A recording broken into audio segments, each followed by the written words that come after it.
sometimes knowing a little bit about where something comes from helps.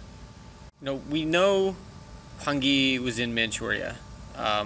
We don't know exactly how much he learned in Manchuria, but we know he was there. We know he taught Taijiquan and Tantui. We don't know exactly how much he learned of Taijiquan and Tantui, but we know, he at least learned enough to teach what he did.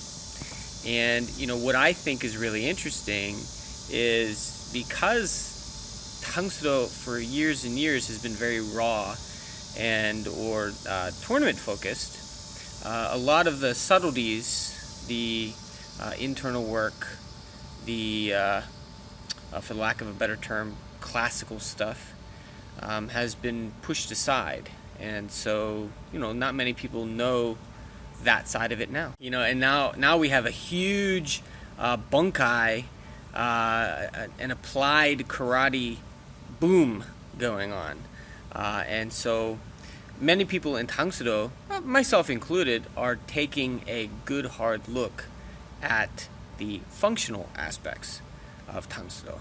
But also interesting is that people are obsessing over the Okinawan or the Japanese Bunkai, or they're approaching their Tang-Soo from the perspective of whatever it is that they're cross-training in, whether it's Kali or BJJ or whatever, right? And that's beautiful and necessary, and it's not wrong, but it just may not be classical Tang-Soo, because it may not follow the principles and philosophy that Hwang Kee himself was following. So I like to look at what Hwang Kee looked at, right? I like to look at what he was looking at. Taijiquan, Tantui, Jinwoo, early Shotokan, Shito Ryu, Shudokan, and Shorin Ryu. And it's been really fascinating to see where certain things correlate and where certain things don't. There are certain fundamental places, really basic things in our hyung that just aren't Okinawan. So it's not impossible, but it's not as easy to get a correlation in application or principle. For instance, whengjin, it's not an Okinawan thing. It's not even really a Japanese thing. So in, say, Pyongahn Edan, where we have whengjin,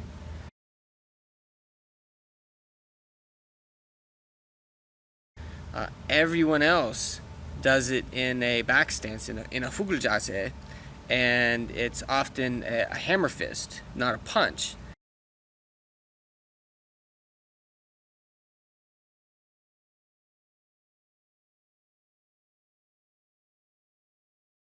And so the hip usage there is different, the power train is different, the nehgong is different, etc., etc. So, I have to understand, this actually comes from Tantui.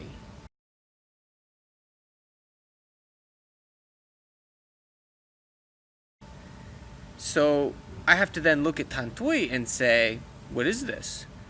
Then I can approach my hyung from a similar principle as Hwang Kee, where everybody else does this, where we do this technique right here, Chunnan Whengjin. It came from somewhere. It didn't come from Shotokan. It didn't come from Shito Ryu. It came from Tantui.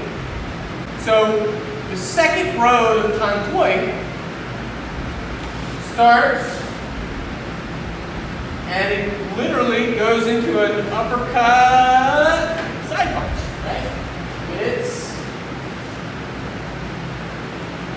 this.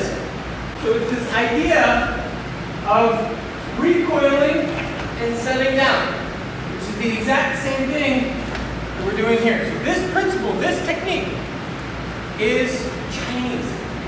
Okinawan karate is Chinese. It comes specifically from Hwang Kee's training in Tantui. This motion, okay, just replace it with this motion. And the rest is the same.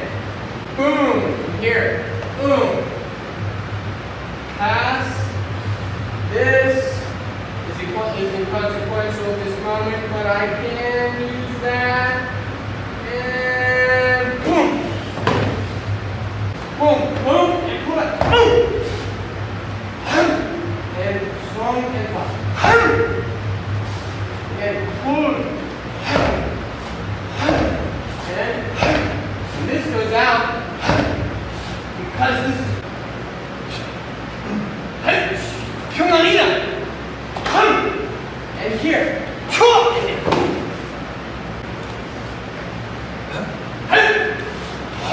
Here.